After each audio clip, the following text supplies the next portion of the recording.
subscribe.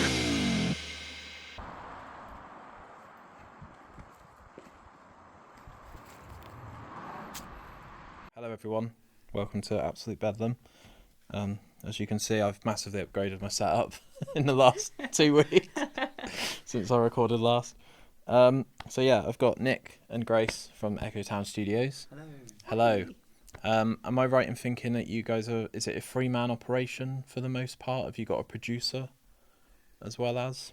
Not a producer, but we have in-house engineers. We have the main guy who's been with us for a long time called Gareth Matthews throughout the whole thing, really. And we've just taken on another engineer. Okay. For when, because sometimes one of them's busy and can't do it, and so, Yeah, you get locked up on a certain project. yeah, we just have to hope one of them is free. That's fantastic. So I usually start with the same question for most podcast recordings, which is, how did you both find school life? You can find a lot about someone based on how they got on at school, I think. Oh, Probably very different from you, isn't it? I hated school. I hated it too. But I was never naughty. I wasn't naughty, but I was very quiet at school and hid away a lot. Yeah, I just used to read my books in the corner, and I wasn't very sociable. I definitely wasn't in the cool gang or anything. You had loads of school friends, didn't you? Definitely more popular than me at school. Yeah, I did have quite a few school friends. Yeah, but it wasn't in the popular gang. It was a big school. No, I just didn't like school in general. It was just so much pressure, and I just like to keep to myself really, and not. Yeah, didn't really know how to socialise with the cool kids, so I tend to stay away from them. I had no idea whatsoever what I wanted to do. Yeah. I had no inclination or to even, I don't know, discover. I was total blank. And when I picked up the guitar at 14 and decided I was going to be a rock star when I left school, I thought, oh well, I'll just wait for that. It's obviously going to happen straight away. And it didn't. Did you find music at school to be quite reflective of the real world? Because a lot of people start on keyboard, they figure out like that little backing track thing, don't they, with like the DJ, and then the whole classroom goes mental and they just press that button and annoy the teacher. And then that's kind of like your musical exposure to the world, and then it's up to you to go and buy like an instrument like a guitar or a bass, or beg your parents for a drum kit or something if you've got a spare bedroom and stuff. Yeah, with us it was primary school.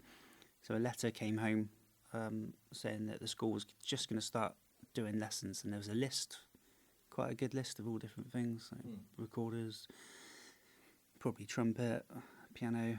For some reason, guitar caught my attention, so I just asked Mum and Dad about it, and bless them, they went out and bought me a classical guitar. Yeah. And it was the head teacher of the school, John Horrell, who taught guitar. And he told me, I don't know if he was being nice, but he told my mum that I was his star pupil, so it filled me with confidence. And I thought, oh wow, this is something I'm maybe good at. Yeah. So then Mum progressed me to another teacher who lived literally just down the road. And then I got like a steel string guitar. Yeah. So I don't know where most people start on classical guitars for some reason. The whole class is for these little nylon guitars. Which is like Spanish guitars, isn't it? Probably to save on electric at the school. Everyone's plugging their leads into their jacks and. Yeah, I mean, there was only a couple of people I remember in the class who had the jumbo steel strung guitar. Yeah. And I remember looking at it going, oh wow, that's the proper one. How did they get that one? That one seemed like a million miles away. Everything kind of impresses you when you're smaller. When you're growing up, isn't it? Yeah. My guitar teacher had released his own vinyl record, and that was the mecca. Like stratospheric. Yeah. Oh, I thought he was a celebrity, just because of that. I was just wow. And they were all covers apart from one song which he'd written, and so that was my next obsession. I thought, right, if he's written a song, I wonder if I can write a song. Yeah. So that was the next step. Yeah. Absolutely obsessed since then. Yeah. What about you, Grace? Were you into music at an early age? I did piano. Got to grade 5, I think it was, and then just life kind of took over, Yeah. and you don't find the time obviously to do things because you've got other things to do and going out and life changed course for me. Yeah. But I've always like enjoyed listening to music, Mm. and I always wondered like how people make music and stuff. That's always been a massive intrigue. And yes, I didn't really know much about songwriting or anything, but appreciated the art. Yeah, the sort of creation of it all. And I say this to my son Casper quite a lot, but there was a sort of industrial estate somewhere in America where Rage Against the Machine first got together, and it's the first time they ever got together, and they spent like 4 or 5 hours recording something or rehearsing something, and a guy was just randomly walking past the industrial estate at the time that they were rehearsing, and they came out of the studio. Obviously they were no one at that point, and someone, I think it might have been Tom Morello, said to the guy, "What do you think of it? How does it sound?" And the guy was like, "Your music makes me want to fight people." And that was like their North Star. Right, really early they knew that something was like invoking some sort of emotion for them to, capitalise on. And yeah, I think that's quite an interesting story, because I would have loved to have like been a fly on the wall watching them write sort of like Killing in the Name of and Bulls on Parade and stuff. But yeah, it's interesting how these things sort of come to life, and watching a song get made, I think that's actually something that most schools could benefit from, even if it's just like grime, like rapping, because you see how it sort of, you lay the foundation of it, don't you, and then you add to it. Yeah. And there's a point in most songs where you don't want to add too much because it will like spoil and too many cooks and all that, but seeing how it all sort of comes together is quite interesting, especially if there's a group of you and you might have slightly different ideas on how the song should sound, and healthy discussion rather than arguments. I imagine you've seen a couple since being here. But yeah, awesome. So just quickly going back to school, is there a funny story, either of you? Like, do you remember seeing anything crazy at school? Was anyone super naughty? Was anyone really testing the boundaries? You said, Nick, earlier that you were very well behaved, and I imagine you haven't got any crazy. No, I can't remember what the craziest thing at school I saw. No, I remember being, I can't remember what it's called when you get a day at high school to see what it's going to be like. Okay, yeah. Like a taster. Yeah, the taster days. Yeah, the first thing that happened to me is some like hockey ball or something come flying at my head and smacked me right in the head. Yeah. I think that was, I thought this is a sign of times to come. Seems to be a thing actually, because when we moved to Portland and I changed high schools, I was sat there and probably on my first day, and suddenly a football just smacked me in the face in a classroom. And I think somebody did it deliberately. Okay. It stung. Yes, just people just want to chuck balls at my face. It's that kind of face. Yeah, that's what I think of school. Yeah. No, I hated it. God, I remember bunking off one day. I just looked at the bus stop and thought, no, not today. I'm going to go to Bowley's Cove with my book and sandwiches. Aww. Was that by yourself that you bunked off? Yeah. There's always a buzz about a group of people doing it, because it's like, oh, I know Graham can get us some booze. Oh, right. Even though he shouldn't, because we're all like, whatever. Well, that would have been the popular gang and stuff. Yourself is like a real, like, I'm not participating, and I'm not after that buzz. I just don't want to participate in what's happening, Yeah. No, I used to be scared to go to school because I used to get bullied a lot. Like, verbally rather than anything else, apart from the balls flying around in the air.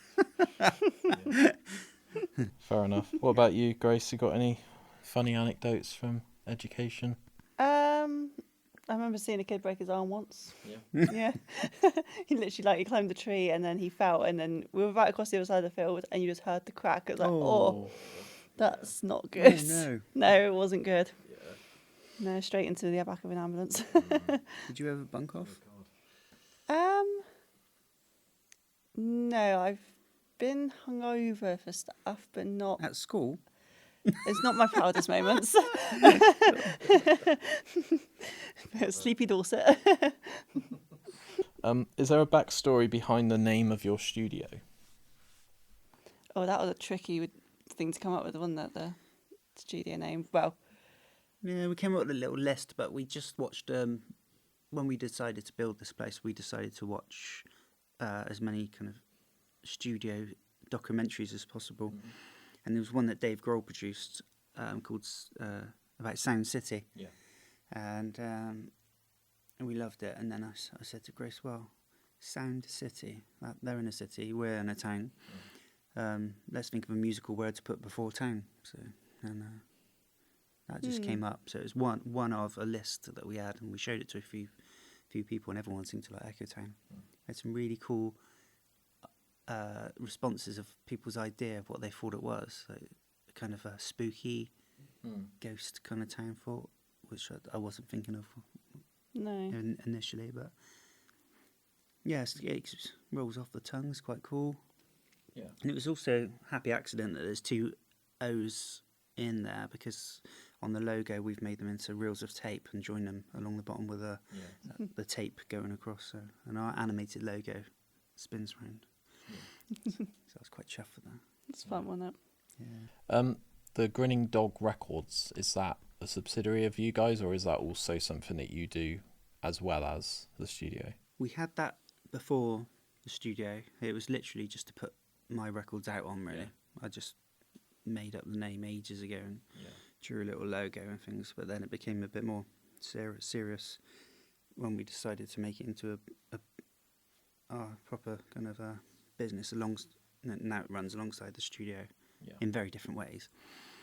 We've just put out a re-release of an old record that was released 11 years ago by Ben Waters. It was an album called Boogie for Stew, which he did. It was a tribute to Ian Stewart, he was one of the founding members of the Rolling Stones, and he was very well respected. And so as soon as Ben started recording this album, he'd worked with the Rolling Stones, separate members over the years, and one by one they were all saying, I want to be on it, I want to be on it. Then Jules Holland offered Ben his studio, and he was on it as well. PJ Harvey's on it. So he ended up with this star-studded album, which saw a limited kind of release. And then we ended up with the rights to the album and thought, let's put out a deluxe edition. So we ended up putting 4 bonus tracks together. We ended up going over to LA, which is exciting, just for 2 days, to watch Ben record a new bonus track with George Thorogood. And now it's out there. Yeah. And I actually met Jules Holland a couple of weeks ago. Okay. And gave him his copy. Carl, you're very different to me, Nick. Like, if I met Jules Holland, I'd be telling everyone I've ever met. You're quite quiet and reserved, and unless I specifically talk to you about Jules Holland, then you won't mention it. Whereas I'll be like, mate, you'll never guess what happened. And some people might not even know who Jules Holland is, but I'll be like, I basically would get it on a shirt and be like, ask me about the time I met. I might get one now. Ask me about Jules Holland. Yeah. That's a good one. I sent a few text messages to my You did, one to my mum. Did you get a picture with him? Yeah, I ended up in his dressing room, and as soon as I went in, he was so nice. He said, "Oh, let me get you a drink. What would you like? Beer, wine?" And poured me a glass of wine. Yeah. He said, "Have a seat." How some people just aren't affected by their obvious level of fame, isn't it? Yeah, because we'd watched the show beforehand. Yeah. And you think, wow, there he is on stage, that guy from, the most famous New Year's Eve guy ever. Yeah. But it's strange then when you sat down with a glass of wine just talking to him, you have to remind yourself, I didn't actually till I left. I thought, hang on a minute, that was Jules Holland I was just chatting to, but it was just normal conversation.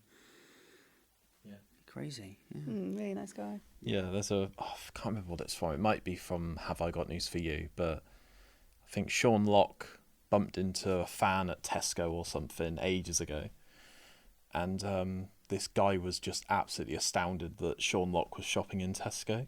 Aww. And Sean Locke was like, well, where else am I going to get my food?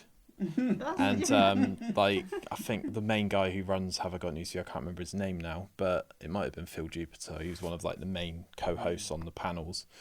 And he was like, no, there is a famous supermarket, mate. You just haven't been invited to it yet.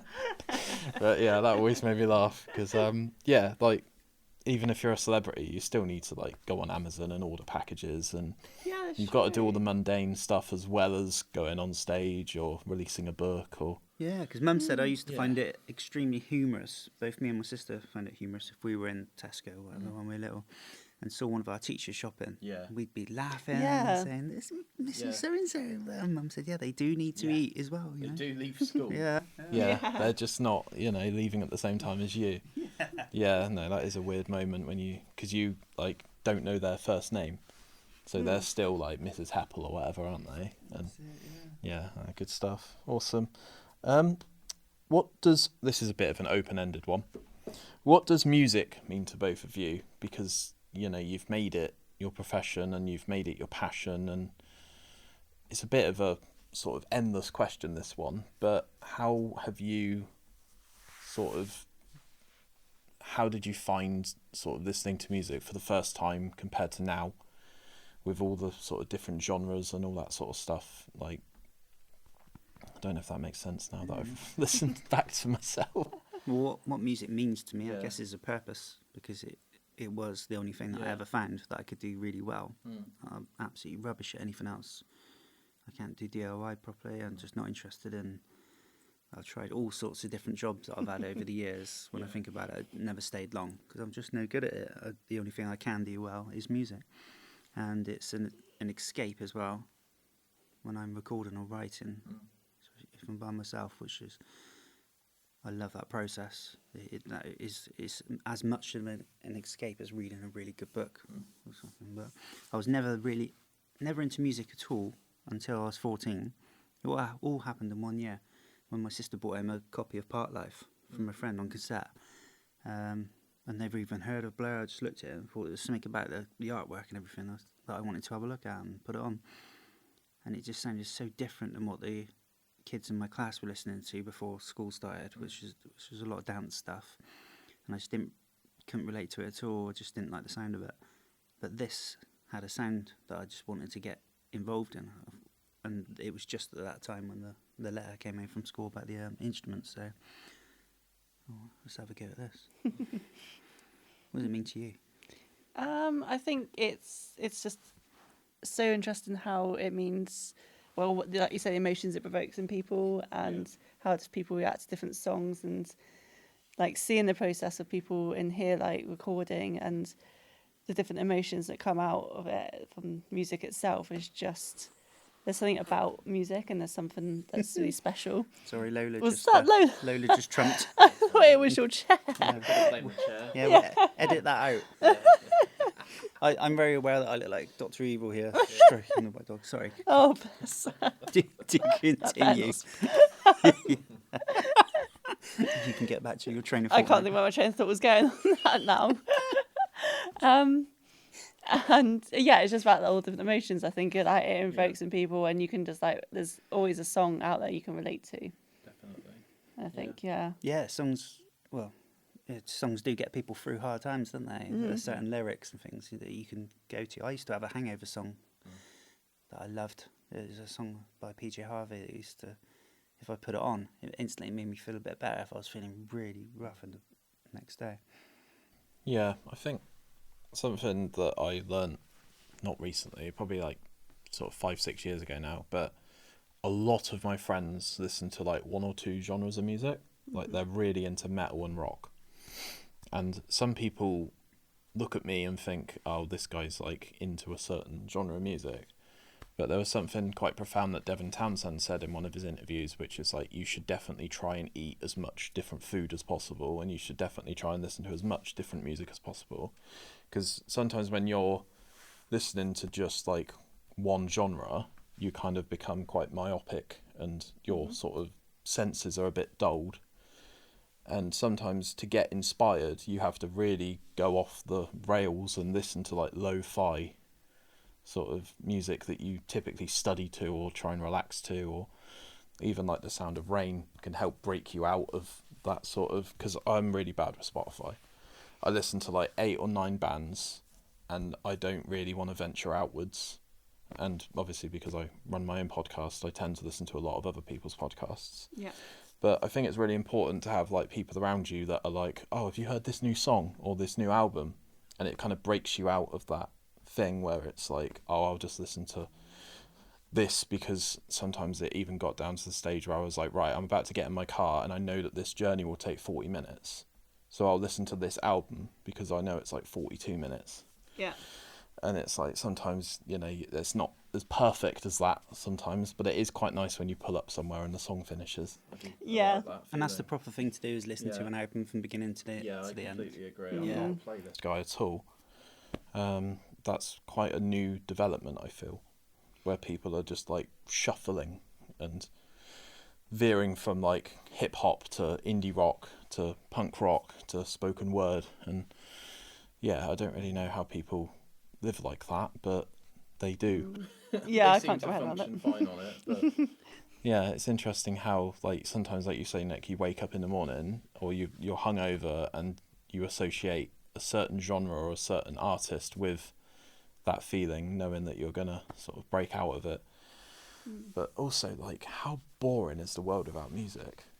Like, sometimes I like go like 4 or 5 hours and I'm like, I haven't actually listened to any music. Like, I need to like whack my phone on and put it on the side whilst I wash up, or I need to put my headphones in and sort of shut the world out and just listen to, you know, have some me time. It's really strange if, like, you know, I know some people that drive without listening to like the radio or any music, and I'm just like, well, you're literally just listening to your engine.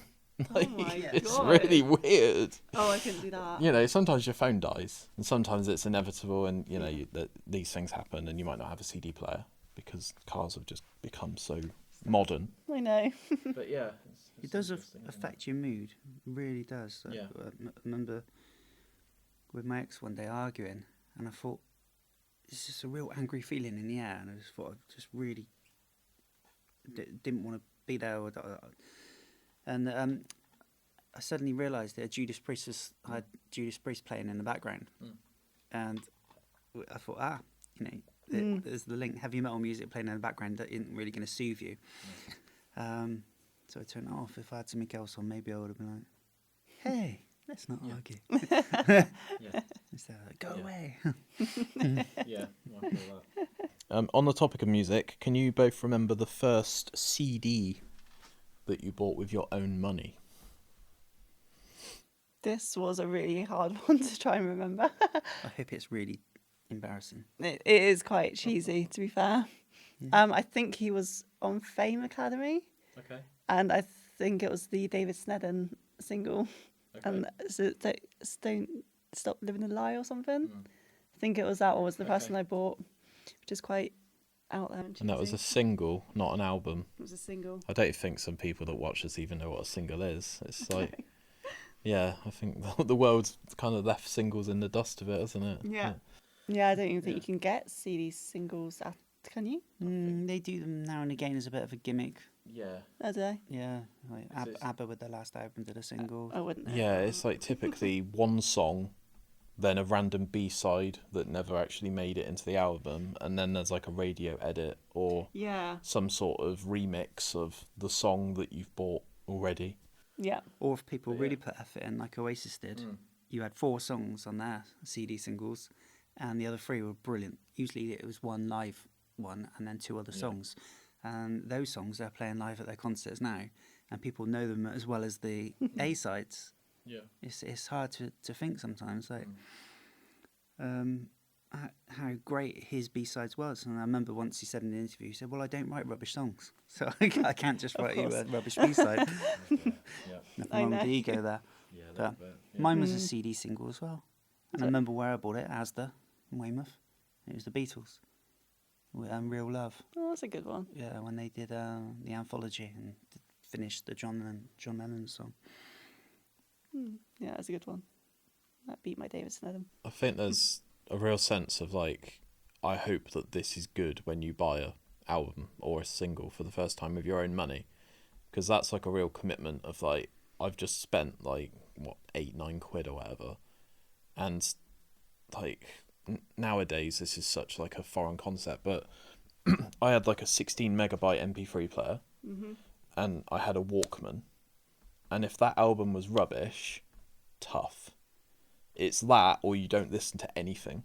Yeah. So, like, you know, you buy like Red Hot Chili Peppers By the Way, and you might not like a couple of songs on the album, but it really reinforced that you had to keep listening to it, and it goes on that whole sort of grows on you kind of, you know, the songs get better as you listen to them. Yeah, and that's they mature interesting, a bit. actually. It means that, yeah, because there was less radio stations as well, and less big albums. Like, there's so much gets released now that it was given a real chance, wasn't it? Because people would listen to it because they had nothing else.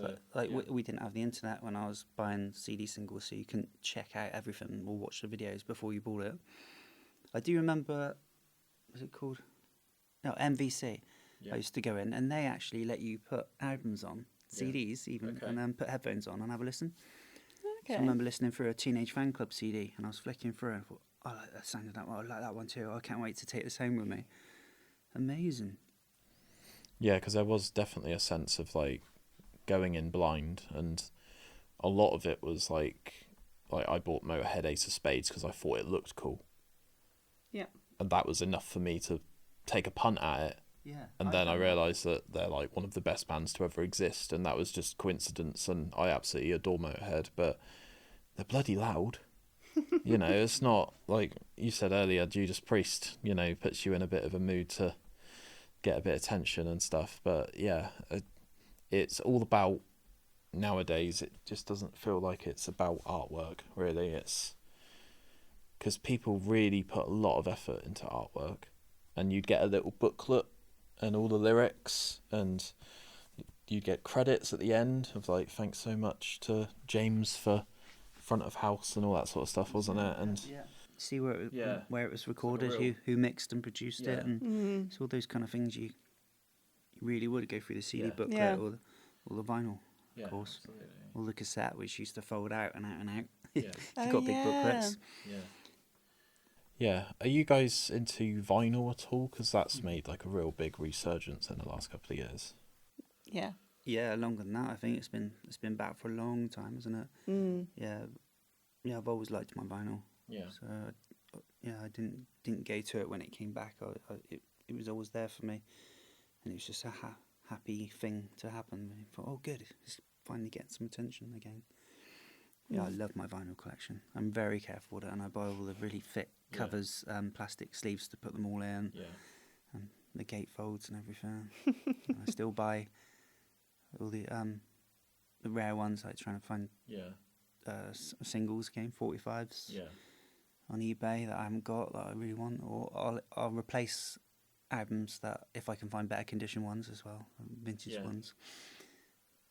Yeah, there's a relatively modern-ish band, probably the last 15 years, called Enter Shikari, and they do limited pressings, and some of their sort of vinyls look very much like you've got a paintbrush full of paint and you like flick it at the canvas, and they make like 100 of them, and because they are really successful, they just immediately sell out. Oh, the actual vinyls, they call it splatter effect, And I think Steve Vai, he might have done this with actually one of his guitars, but he put a drop of blood into his, I think it was the guitar swirl for his 7-string models.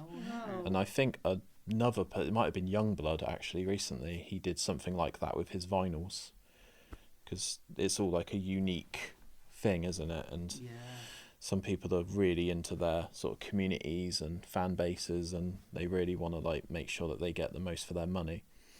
But it's interesting how Spotify is like 100% digital, and there's almost this like sort of resistance, and everyone's gone almost the other way and gone and bought vinyl, which is a physical product. And like you said earlier, Nick, you listen to albums the whole way through. You don't press skip on a vinyl, do you? It is pretty much like you're in it for the long haul, aren't you? From track 1 to track 10. Yeah, you are committed with putting vinyl on, really. And you've got to hover about. You can't really go and get comfortable because suddenly side A's are finished and you've got to go and flip it over. But it's a fantastic way to listen to music. Really special. I think people always go with the convenience things that have come out, like saying, "Oh, this new," and when MP3s come out and everyone boasts to you, "I've got 15,000 songs on my computer," but what they don't realise is that it's all those 15,000 songs are all really compressed and losing loads of information, because that's how you can squeeze them all on.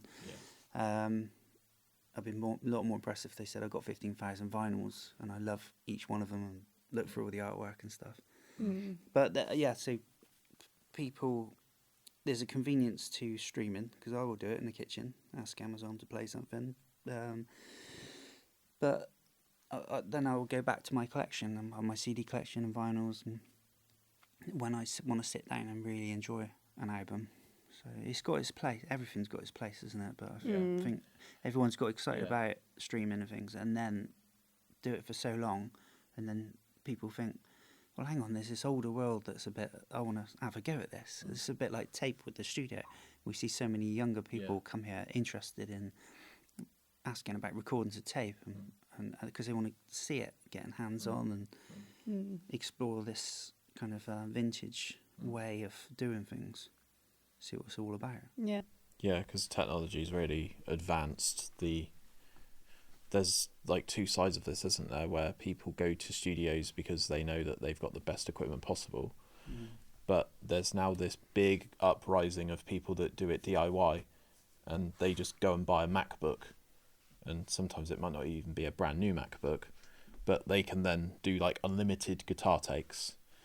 But I think that, so as someone that hasn't played music in a while, I think that almost, it's like having a home gym, where it's like, oh, it's at the, the end of my corridor, but people buy like a exercise bike, and 6 months later it's covered in clothes. Because it's almost like unlimited access. Whereas if you come to a studio for like a week and you're a group of people, you're like, right, day 1 drums, day 2 bass, and you kind of have to capture that sort of lightning in a bottle, whereas on laptop you can like just cut, copy, paste, Sometimes under pressure, when you've got to commit to stuff, you can come up with the best stuff ever. Like you say, if you've got too much time and you think, oh well, I can have another go at that solo tomorrow, you might not create the magic. You might get something that's a little bit too perfect, like touching up a painting forever or something. Completely. You just got to say, that's it now, step away from it. it's an experience for them. Absolutely. So EchoTown that we're currently in, what's the sort of layout like for some people that haven't been here before? Like what's the facility like what can you cater for? Because you've told me previously that you've done voiceovers, and people like Fern Cotton have come here, and recently you recorded, I think this is right, sorry if this is wrong, you recorded with the Dropkick Murphys in some aspect, is that correct? So we recorded a very cool track with Billy Bragg, who's on the album Dropkick Murphys. And Gareth recorded that. And it came out recently. They are huge Billy Bragg fans, and they asked him to guest on there. So he gave us a call and said, "Can I come down and do the vocal for us?" So. Because you've got quite a good history with him, haven't you? Yeah, he's been here a lot. A lot of relationship building. Yeah, we've done lots for him, which is fantastic. I think he was quite pleased that a studio opened up literally on his doorstep, so he could. That must be quite nice. Make use of it. But, so you've got like a central control room, and this is this mainly the drum room, or is this just the band room that everyone sort of... We just call it the live room, really, but Yeah. you can record wherever, because artistic people would might say, I want to go in the phone. There's a phone box outside. They might want to go in there and do a solo or something. Yeah. But we do have microphone points in different rooms, just in case somebody wants to sit in the rec room and do something, or even there's a workshop with the big reverbs in there. We've got real reverbs, and you can go in there and do something if you wanted to. So you're not confined to this, but this is the main room where if somebody was recording as a live band, we could separate everyone with baffles and things like that. Or what happens sometimes is someone will just come here to do a drum track, and then they'll be able to make use of the whole room by putting room mics up as well, and getting such a great sound from being able to use a lot more microphones, just because the drums are commandeering the room. There's a sense of there's a sense of calmness here that I noticed straight away when I don't even know how I sort of came across you. I think I found you guys on Instagram, and I noticed that you were from Dorchester, and I was like, I thought the last bastion of music studios was Fuzzy on the Granby in Weymouth, but I know that there's a couple about, but they're not necessarily as social media, because it is a full-time job, social media, isn't it? It's like, if I don't post, do I still exist? You're constantly trying to sort of get You do feel it's Yeah. a bit of a pressure these days, isn't it? Because Yeah. we keep saying to each other, life's going at a million miles an hour, and we haven't done a post. We need to think of something to put out. And, Yeah. you got to get the word out. There's still a lot of people say, "Oh, I didn't know you existed." And Yeah. I pass here, drive past there all the time. And Yeah, you get that a lot. Yeah, it's tricky. Yeah, I'm not really sure what the answer to that is. It's just word of mouth seems very powerful. I was going to say, that's been the best for us. Out of any advertising we've done the back of buses and pages in magazines and stuff. No one's ever come and say, "I saw you on the back of a bus." I thought I'd come and record. They've just said, "Oh, so and so, I heard his album that he did here recently," or some people come here just for the equipment. Sometimes we had someone come over from Germany by himself. It was his first time in the UK, and bless him, so much respect for him, wasn't it? He was a young artist, I think. What was he? 18 just? He had a project in his mind that he'd sort of, like, written the whole thing. He knew just how he wanted to portray it, and we actually helped put some musicians together for him while he was here. And he was just so nice. In fact, he was very grateful for everything. He was we went out for a meal with him on the last night to thank him for coming here, and just nice to meet him. But he's good as well. Yeah, but I said to him, like, "Oh, I'm really intrigued. Why did you come so far to use the studio? Because there's bound to be amazing studios over in Germany." And he said he wanted that vintage kind of thing. He looked at all the equipment and the old keyboards that we had, and the SSL console, and it just seemed to tick a lot of boxes for him of exactly what he was looking for, and the vibe. When he looked at photos of the place, he thought, I could. He had all the lights down low and things, and it was really good stuff. It was recording, wasn't it? Yeah, it's really it's so rewarding seeing people do their projects here. Yeah, and this goes back to like the sort of bedroom guitarist on their MacBook and opening Cubase or whatever. It's like you need to sometimes get out of that environment and come into a new environment and be like, "Oh, okay, I think I know how this song goes now." Because if it's just immediately available, and there's a sense of like, there's a studio. I'm not trying to promote another studio on your episode, but there's one that you probably know called The Ranch in Southampton, and one of their like USPs was you can actually stay the night because they've actually got like an outhouse or something. And a lot of metal bands are quite grubby and unhygienic. That's me saying that. But there's like, right, we're here for a week, like, let's play here and record what we can out of it, and then we'll go to Taco Bell afterwards, and then we'll go to the building next to this studio and we can stay the night.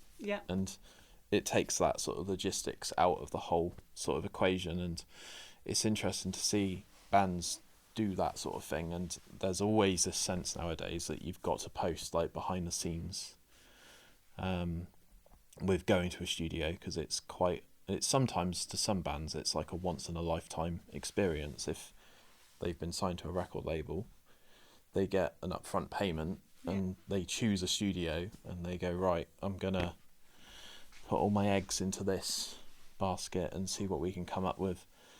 But a lot of bands nowadays need to have like a good idea of what they're gonna do whilst they're at the studio, don't they? Because otherwise it can get quite expensive quite quickly. Yeah, producers will do a lot of pre-production with bands before they will go into a studio, so when they get there they know exactly what is going on.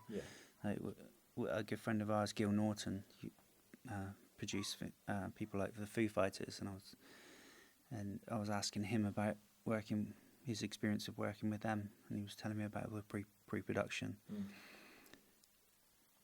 It's really interesting. No, I hadn't really thought about that before, about what a big producer does when they get hired with a band. I was really intrigued to say, what's the first thing you do then? Like, do you listen to the songs and say, no, not that one, or this should be faster? And of course, it can be a bit of all of that.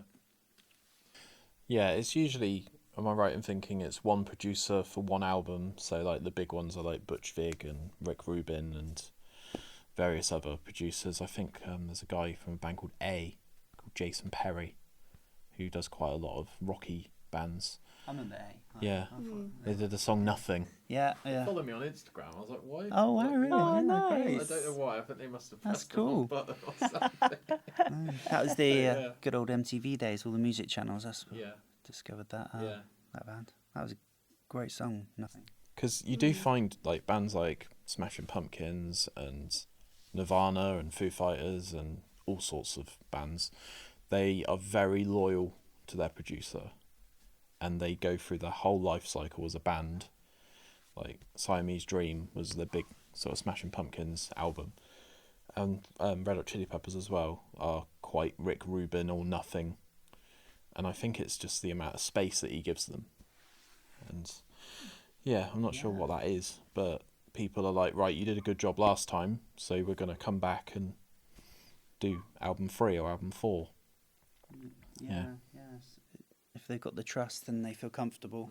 That's important, isn't it? Yeah. Yeah, definitely.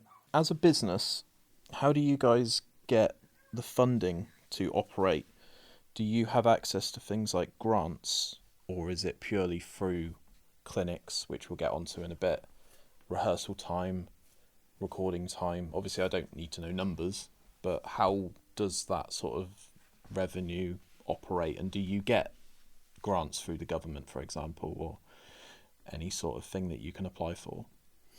There probably is grants that we can apply for, but we've not really explored that avenue just because every time you go to do a grant or something, the paperwork just instantly Get swamped. Yeah, Yeah. and it's just so much effort, and then there's never a guarantee at the end of it. Like, so You get considered, and then you get a letter saying next time. Maybe. yeah, maybe yeah. So Right, it just kind of like You just do it alone then, yeah. We just do a little cycle. yeah. Well, the place is built and it's here, so we don't really Yeah.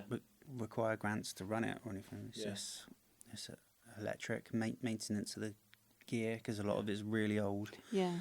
So it does need to keep going down to these magicians, as I call them. It's different guys that work on our stuff. That one's particularly like great with bulbs, and one with the desk and everything.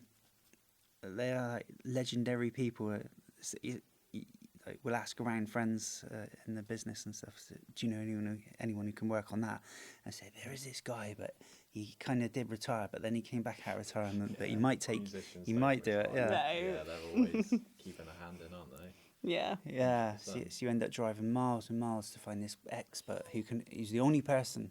And you think, well, what happens if anything happens to them? Like, who's going to fix stuff in the future? Because it always seems to be these really old guys, and they've got brilliant stories and everything. You think, well, they need to be training up maybe some younger people coming through, or is there any interest? And We need the schools to teach it, don't we? yeah, need people to learn how to fix tape machines and things, which is it really is a dying art, and it's quite scary.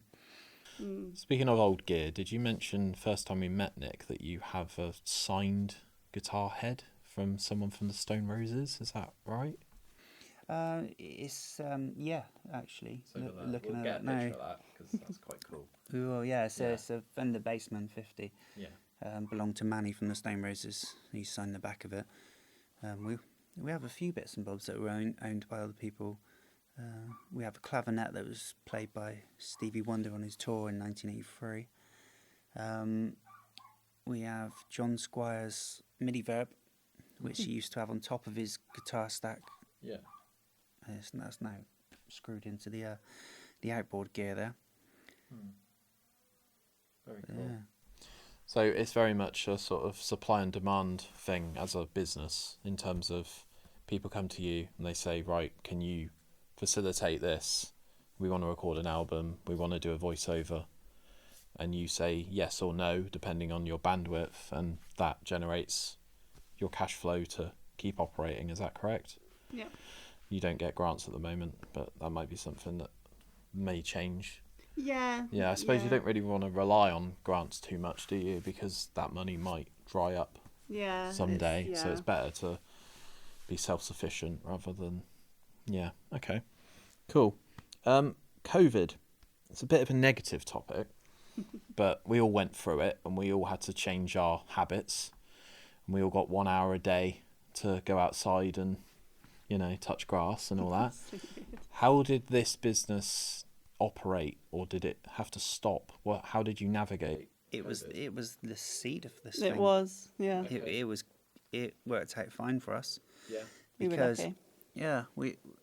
we just decided to do this, and we found a tape machine, a really, really rare machine, which is a J37, like the Beatles used to use. And it was in Germany. And the buyer said, you need to come over and package it up yourself and arrange a courier and everything. And also we'll show you, the technician will show you all the paperwork and how to use it and stuff. So we went on over, and on the way back, we noticed people at the airport walking around with masks on. And we said, what's all this about? And we thought, oh yeah, because there was something in the paper about some flu that was going around, wasn't there? So by the time we got home, we'd heard a lot more about it on the news and stuff. And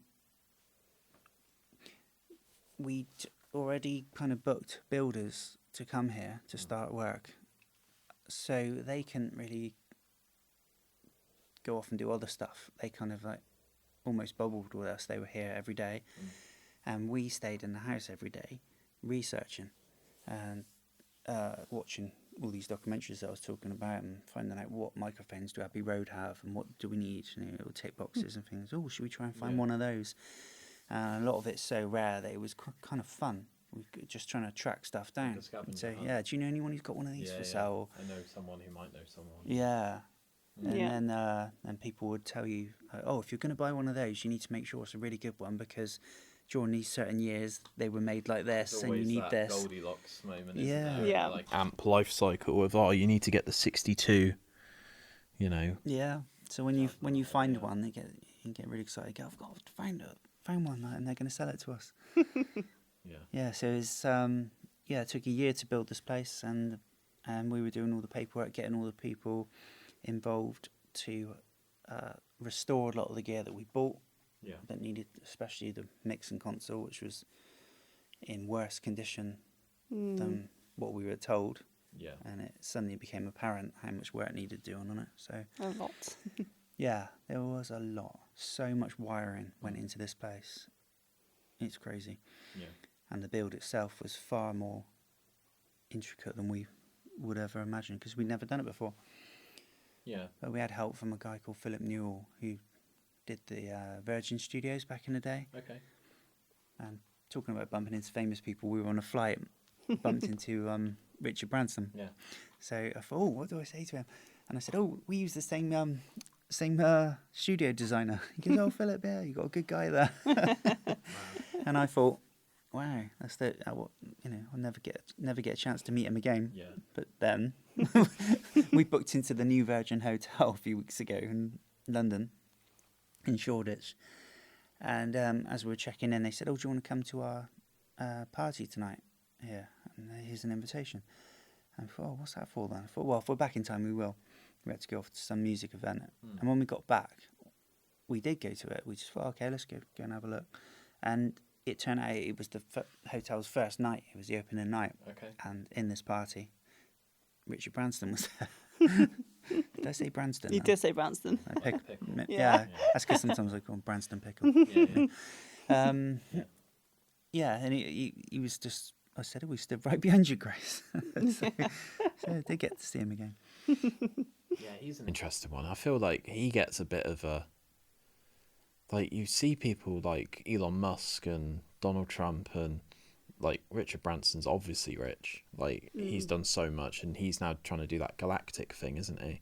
But no one seems to give him any grief. No. Maybe he just stays under the radar. I think he's just a nice person and doesn't Yeah. ever come across... Yeah, I follow him on LinkedIn, and he's very sort of adamant about work and play are very interlinked. Yeah. And it's all just life.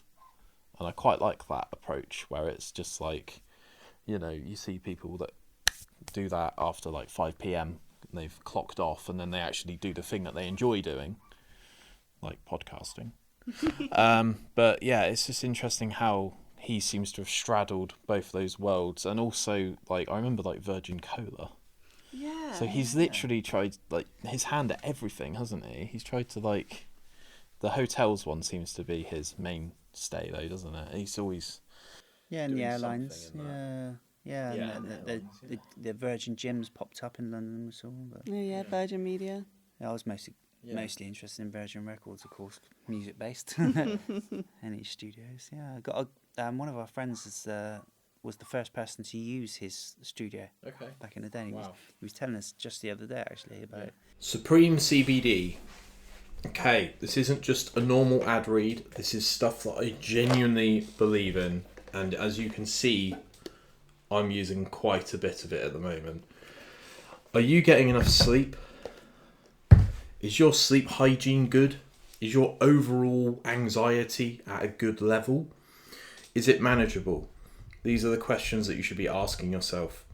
So for me, I think Supreme CBD is the best in class. I've used other companies previously, and their oils and their edibles are just absolutely fantastic compared to other brands. The bears are super popular, and they're currently doing an offer which is unbelievable. If you use my code Bedlam40, you can get this offer for just under £65. And the size of the tub that they are selling with this bundle is 5 times the size of this. So with that, you'll get a 3,000 milligram oil, 3,200 milligram tub of bears, and you'll get a free gift. So if you use the code Bedlam40, you'll get that for just over £65. Also, everything on their site is 40% off if you use my code, which is Bedlam40. And this stuff is just absolutely fantastic. I'm genuinely really surprised that I'm getting on as well as I am with this. And I'm not being paid to advertise this. So yeah, you can get them in different strengths, depending on your mood, depending on what you think you need to function. So thank you very much for supporting the show. And back to it. Absolute bedlam. As a business, do you find yourself constantly going outwards and saying we can record you, or do you find the work comes to you? I think we could be better at going out and saying things like promoting ourselves a bit. Yeah, it's just letting people know or just chat about it in conversation, really, rather than go up to people. If we went to a gig and walk up and say, you should come and record at our place, because that's kind of salesy. Yeah, it's very hard to break out of that as well. Like, it's nicer to introduce yourself. So I don't know if you know, we run the recording studio down in Dorchester, and we always offer pop by and see the place one day if you want, just get the vibe of it. Yeah.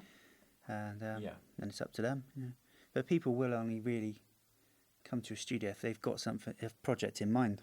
That's why I'm not sure advertising is the best, because they might just look at it and think, well, I've got nothing ready to go yet, or I don't need a studio. But people that do need a studio are the ones that Google to find out where is a studio that I can use, and that's mostly how people find us, because they've got something that they need somewhere now. Yeah, putting the location in seems to sort of boost the search engine optimization. Yeah, Google's been really Recording good. Studio Dorchester will ping up a result for you guys, whereas if you put Recording Studio UK, then people will pay to get to the top of that top 10 thing. There's this big thing as well that no one ever looks at page 3 of Google. Like, just never. People go to page 2 if they're absolutely desperate, but past that, you see all the O's at the bottom, don't you? It's so true. Yeah, because you think, there's a mental thing there, isn't there? You think, well, if you're that far down, it can't be that good. You pull out the yellow pages. Yellow pages, yeah. Yeah, awesome. Yeah, good. So yeah, you guys do voiceover work in terms of you cater for that. Yeah. I really enjoyed your drum clinic.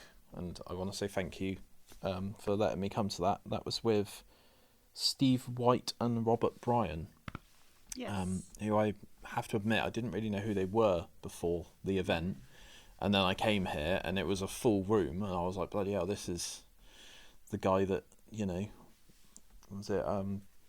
I always want to say Joe Weller. He's a YouTuber. He's one of my favourite YouTubers. And my brain's like, don't say that. Say Paul Weller from The Jam. But I've been speaking to Steve White quite a lot since meeting him. Brilliant. And hopefully Robert Bryan will be doing something with me in September. But we need to sort of pad that out and find out what that looks like.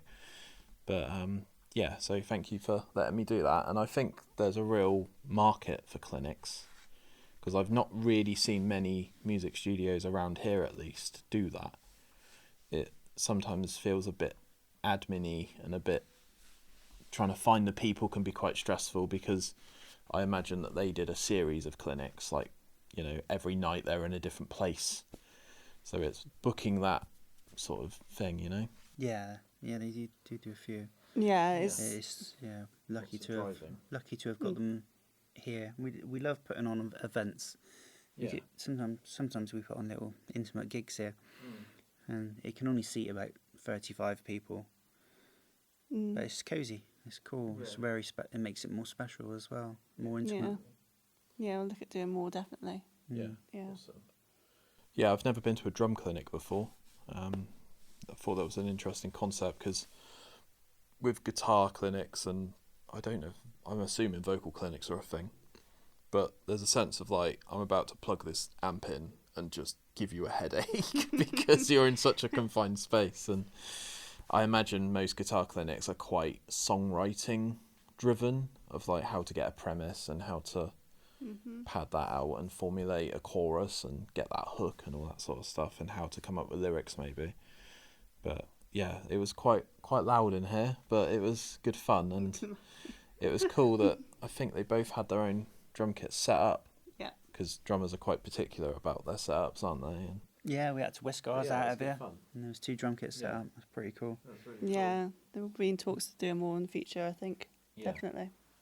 Am I right in thinking that you guys do some sort of football club sponsorship? Is that correct? We have done celebrity soccer. We've there's a couple of different ones that we've done that were sponsored. Most recently, the Soccer 6, which famously started back in the day when they had Oasis and Blur face off against each other on the football pitch. But yeah, we were on the front of the shirts with EchoTown logo, and the Darkness won the competition. So you got some really cool photos of Justin Hawkins running around with our logo. And we hoped that he looked down and went, I must remember that place next time we're doing an album. I think at that level, I'm not a huge fan of the Darkness, but I know how much stuff must get sent to him. Yeah. And I think that this is really going out of the way, but there's a guy I used to watch on YouTube quite a lot. He's one of the biggest UK YouTubers, called Ali A, and he does lots of like Fortnite and gaming, and he's recently started doing those reactions to all sorts of silly things on the internet. And he actually had to move out of his house and get a bigger house to have 2 spare rooms, because he had so much stuff getting sent to him by like LG, Dell, Why? and like Pokemon were sending him like massive packs. I was like, this is, what a weird problem to have. Yeah. I literally cannot stop getting stuff sent to me. I think he got a I don't know if you've heard of the company Lovesack, but they make really big bean bags. Probably like a quarter of the size of this room, and you can like actually like sleep on it like a bed. It's pretty crazy. But once you get to that sort of level, I imagine, you know, people are constantly going up to Justin and being like, can you check out my son's band? And, you know, you're like, oh my God, like we said earlier, we just want to be a person for a bit, you know, just. But yeah, he played Teddy Rocks, The Darkness. They were playing Blandford probably 3 or 4 years ago. Oh, cool. But yeah, yeah, he seems quite aware of Dorset, which is quite nice, because some people don't even seem to know what anything below London looks like, do they? Yeah. But yeah, no, fair enough. Yeah, cool. So is there more plans to do sponsorships and potentially football or some sort of iteration of that? No, we get asked sometimes, don't we? And, Yeah.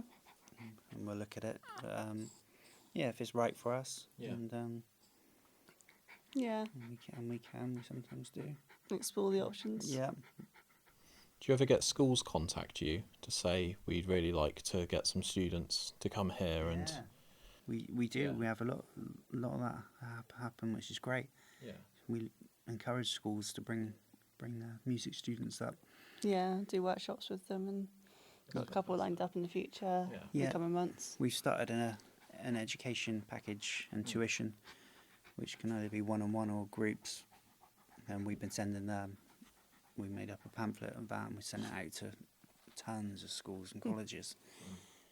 So yeah, we're really all about the The next generation. yeah, Mm, exactly, Yeah. the next generation. Yeah, inspiring them and showing them what they can do. yeah.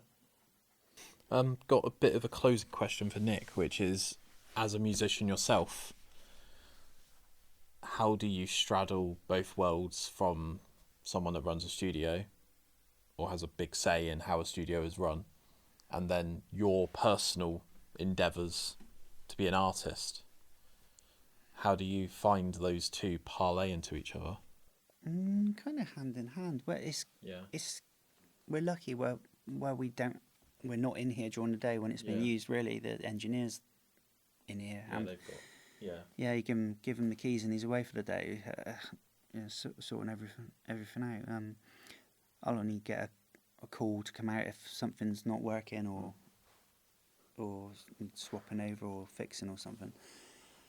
Other than that, it's kind of really self-sufficient. So we're lucky. So we'll be doing the admin in the house, or quite often we're on the road going places because I'm playing somewhere.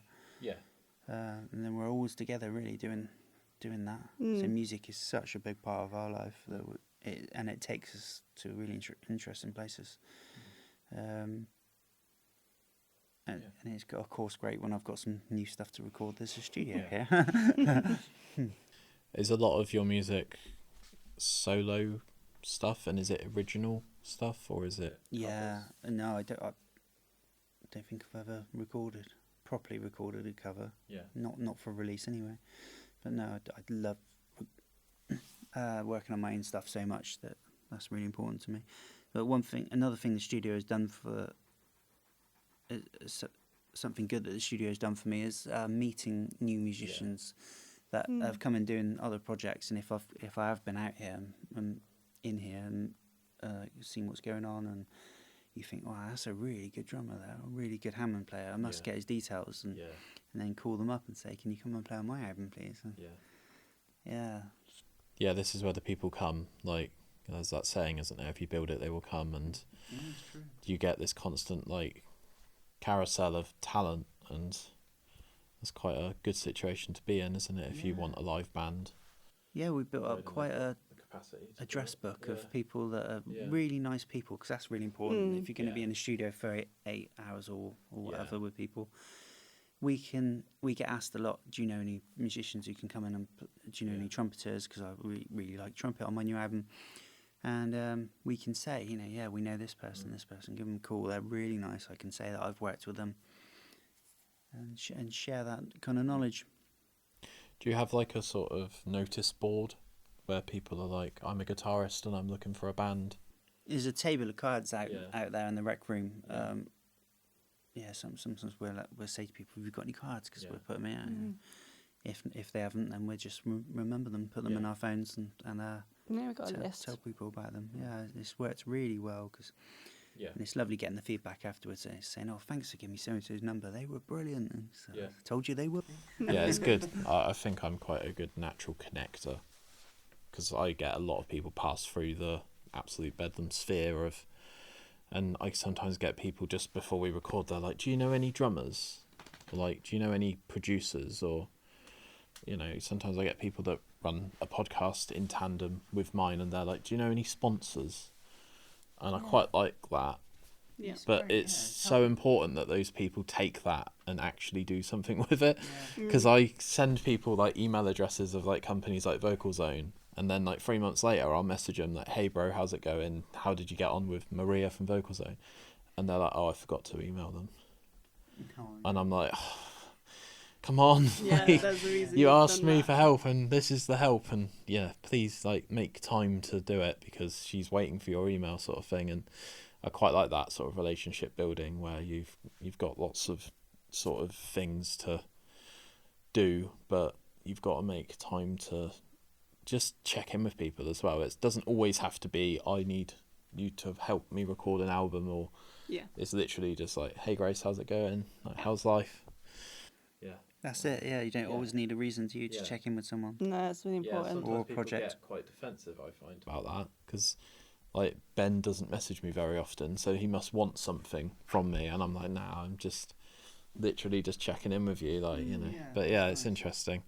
Are there any venues that you like to play, Nick, that are around this sort of area? I think the last time we actually spoke to each other, because we're always very busy when we actually come to the studio, like with the drum clinic, I don't think I actually said anything to you the entire night. I think you said that you were playing the Lord Nelson in Poole. Was that right? It was on a bank holiday. I came here for the first time with Casper. Oh, it wasn't Lord Nelson. It was. Yeah, my memory's so bad I instantly look at Grace. Yeah, I know you Where do. did I play? Grace books all my gigs, see, Okay. and she'll tell me where I'm going and what I'm doing. I think it was in But- Poole. Yeah. It was. Your favourite places to play around here? The Corn Exchange in Dorchester Yeah. I do like the vibe of that place. Wimborne, I played the Tivoli, which was massive for me because the owner of the Tivoli asked me to do it. I instantly filled with fear because I thought I'm never going to sell that place out. So Yeah. okay, what do I need to put together for this? And so I put together. I think there was 11 of us on stage. I thought let's film this. Let's put on a big production. Yeah. Try and portray the songs like they're meant to be portrayed. Portrayed? Is that right? Yeah. Yeah. I think so, Yeah. Yeah, sounds good. Portrayed rather than betrayed. Yeah. A bit of a narcissistic moment for me, but do you guys have any questions for me? There's someone that's run a podcast for 5 years. Is there anything that you want to know about me that I haven't already overshared with you? Who would be the if you could Yeah. interview anyone tomorrow? You're probably gonna ask this loads of times. Yeah, it changes a lot though. Is there someone that you've always wanted to get Kevin that you Hart. haven't? Oh, good one. Kevin Hart, Henry Rollins, that would be. I'd probably have to stop the podcast after that episode. I'd be like, right, I'm done now.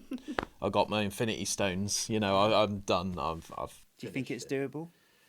He's getting on a bit, bless him. I have DM'd him a couple of times. He runs a record company with Heidi, I think it is. And I don't think he actually does live gigs anymore. He does a lot of spoken word. And he talks about all of his times when he goes to these crazy places like Somalia. And he just says, right, let's have it. And that was very much when like George Bush was in power in America. And George Bush was like, do not go to Iraq. And Henry would get his phone out and order a ticket, a plane ticket to Iraq. He's got some crazy stories, but he tends to go on bigger podcasts. Like, he's been on Joe Rogan a couple of times. I think Frank Turner interviewed him a couple of years back at some sort of convention. So maybe if I get Frank Turner on, which would be mental, don't get me wrong, but maybe I could will my way into that situation. Other than that, I think there's a couple of YouTubers that I'd really like to speak to. There's one guy that I've watched since the beginning of his channel when he was at about 5,000 subscribers called Jacksepticeye. And he's kind of like a crazy, like, action gaming guy and super high energy. Like, don't watch that if you're hungover, because that's just not going to end well. But he's recently calmed down quite a lot. And a lot of fans have, like, fallen off of his sort of... Because, you know, that was like 15, 16 years ago that he was filming those videos. Wow. And now he films slightly more laid back videos, and he runs a coffee company called Top of the Morning Coffee. And it's interesting to see how he's navigated that landscape of like, I'm not going to keep churning out the stuff that I did at the start. If you want me for me, then I'm going to sort of change. And yeah, it's an interesting sort of paradox. There's also a guy on YouTube called GeoWizard. I can't remember his real name now, but he does something called the Straight Line Challenge. I don't know if you've heard of it. And he will navigate like an area in Scotland, and he will have to follow that route in a straight line. So sometimes he's like hopping fences, he's like traversing like stinging nettle bushes, and he's going through rivers. Like he has to meet his girlfriend to like give him a dinghy. I think his name's Tom actually. And he has to follow this straight line. And sometimes farmers come along with like a buggy and they're like, piss off, mate. Oh my god. And he's like trying to explain to them like what he's doing, and they're like, what on earth are you on about? Like, why are you trying to walk through my farm? Way. And he's proper like, I think he's got something wrong with him, bless him. But he's recently actually recorded an album because he's a guitarist. And a lot of his YouTube videos are like 16-bit sort of gaming tracks. And there's a sense of his channel, it's got about 2 million subscribers, I think, where it's very self-produced. He doesn't have a big team of people. And I just find people like that super inspiring, that they're able to come up with a concept like that, and people seem to gravitate towards it because it's like something that's never been done before, which nowadays is really hard to come up with a concept like that. Yeah, it really is. And a lot of people try and copy that format, and it doesn't quite go as well because he's like the top dog of it, you know. But yeah, there's a couple of people that I'd really like to get on, but it's just building that foundation first, and potentially getting people higher up the rung. Is it a ladder? Is it a rung? I think that's right. Yeah, that's right. But yeah, all in good time. I need to be a bit patient, because when I started getting people like Brendan from Wheatus on and Billy Sheehan, I was like, I've absolutely smashed this. But sometimes those people just happen to have like a 3-4 month period where they're not touring. So they do say yes to things that they might not usually say yes to. But yeah, I'm very grateful for everything that's happened. And like, going to Teddy Rocks as a VIP was like such a mind trip for me. It's just like, what do you mean you're giving me stuff for free? And I'm able to speak to the headlining bands. But yeah, I think people are a bit bored of hearing that now, because that's like the last 4 or 5 episodes. But yeah, me and Casper have got a couple more festivals coming up. We've got something called Roscoe Fest, which is on Portland, and that's our friends Matty and Ross and others, Harry as well, which I'm planning to actually speak to them. And basically we're press at those events, and I think it's really nice to bring Casper into that. Yeah, I was just going to say, that's so nice you do it together. Yeah. I think that's quite important actually. And we're also going to something called Ripper Fest, which is in Bournemouth in September. And I think that's quite hardcore band centric. Yeah. But if you don't ask people, you don't throw your hat into the ring. Because some people, like some festival organisers I know, they're like, I would have never thought of getting press. Really? And I'm like, but you're a music festival, but they're so locked into getting the bands and getting sponsors and getting funding and finding a venue that they don't worry about, interviews. But sometimes I come in at the right moment and say, aha, I can help with this. Really good And that idea, goes back to that connecting thing. Yeah. But yeah. Cool. So what's your website? I'm testing you. Do you know what it is? Yeah, you spend enough time on it. www. The studio is EchoTownstudio.com. Is our website. And you've got a contact thing on there, so if people want to come here and have a go, then you can get in contact with them through there. Yeah, there's a contact page with all our bits and pieces on. Yeah, there's lots of stuff on there. Yeah, we're going to start doing videos soon of because like we were saying about bits of equipment that's got history. We want to start Gear videos. doing gear videos, talk about this stuff and tell the stories of this gear. Might make it, we're hoping that it'll make it exciting for people coming here to use it if they've heard the stories about this stuff, and they might be a fan of the Stone Roses and think, I really want to use that amp or something. So we're gonna put stuff out there. Absolutely. And you guys are on social media. Is Instagram your biggest platform? It's yes, actually, yeah.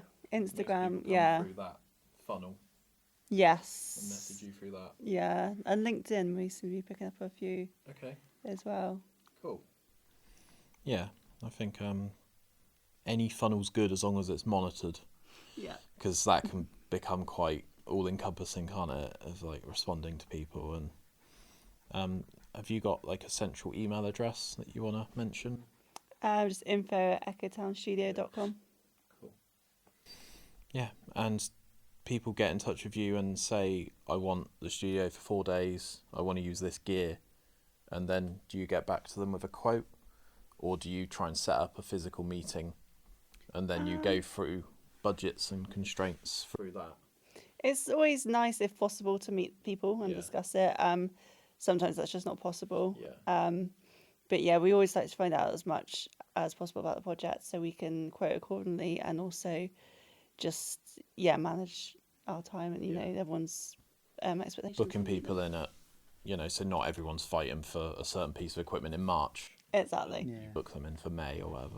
Some people have never booked a studio before, and they it's obvious they want guidance. Yeah. And they say, well, I've got this track and I want to make it sound like this. How do I do it? How much time would I need? Or how would I get this down? Yeah. So it's difficult to say to people how much time they would need, because it depends how fast they work or how many takes they want to do.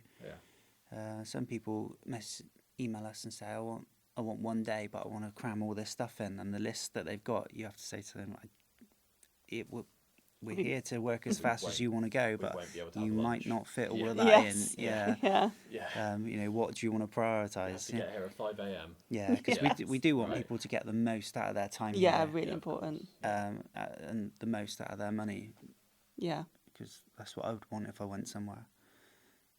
Yeah, definitely. That ability though to like listen back to the song and find out if it needs any tweaks, or if you're happy with everything being done in one take.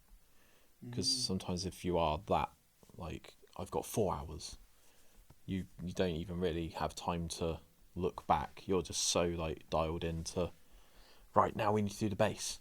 And if you're a person like Dave Grohl that can do all of the instruments, you don't really have time to reflect. You just are go. And I think that's important for bands to be able to listen back and say to the producer, look, I think we can get a better take out of that. I think there's a good bit there, but it's not quite that lightning in a bottle that we think we can do better. And sometimes people need to go away and have a good night's sleep and hit it hard in the morning, Yeah, it's handy for people if they've got more than 1 day here, because then they don't go away thinking, I didn't get that quite, we missed it, or didn't net it. As a musician, I know that is what goes on in their head when they listen back, and they're like, that drum take is just not, like, now that I play it live, every night it's better than that take. But some people are so like critical of their own playing, aren't they, that they can't really enjoy that. But yeah. I was going to say, obviously, there's a lot people can do away from the studio and fix at home. But if you're using a certain amp here and a certain microphone, you can't. You can't just drop in something that's recorded that you've suddenly hooked up somewhere else with a different microphone. You might be able to get it amazingly sounding very similar, but people do kind of want to capture everything they want to capture here to make it as easy as possible for them. Yeah. Adding things on is easy somewhere else. New things, like if they thought, I should have put a tambourine on that, they can. You wouldn't need to rebook the studio for that. Yeah, I think something that could be quite cool going forwards with our sort of relationship is if you guys have got someone that doesn't mind someone literally just popping in and filming, I think that could be quite a cool little sort of behind the scenes thing, because there's so much that's like not ignored, but when you're in a band and there's 4 of you and one of you's playing guitar, one of you's playing bass, you know, etc., etc., you're not thinking, oh, I could put that on TikTok. Yeah. You just want to get your parts right, and someone's booking the gigs and someone's, you know, blah blah blah, but it's like a full functioning machine, isn't it? And I think sometimes having someone to come in and be like, oh, I can film you if you want, Yeah. and potentially do some interviews. But yeah, Yeah, that's another thing we get asked. quite Do you, cool. do you know any videographers that can Yeah. come in and because a lot of bands do behind the scenes stuff. Mm. because Yeah. I think coming to a studio is such a treat nowadays. Yeah, if they're Yeah. paying to be in a place like this, you want to show people, or Yeah. yeah, you might put a little behind the scenes video out or the making of type Yeah. things, which Yeah, is you get always a lot of that. really interesting. Yeah, Yeah, so absolutely. But yeah, it's great to capture what you. Mm. Awesome. Well, that is that's just over 1 hour and 20. So thank you very much. That's perfect for the Zoom recordings that I mentioned, where they're capped at 40 minutes each. So that seems to be my bit. So yeah, thank you very much for taking the time and setting all this up, because yeah, we could have just done this on Zoom, but I wanted to get it as clean sounding as possible. And you Yeah, guys have smashed it. yeah. They say when in Rome, you know, we've got the stuff, and it's something a little bit different. Yeah. Yeah. Yeah, I just hope there's people actually come here and, you know, promotion's good, and I want people to actually like come here and experience it for themselves, you know.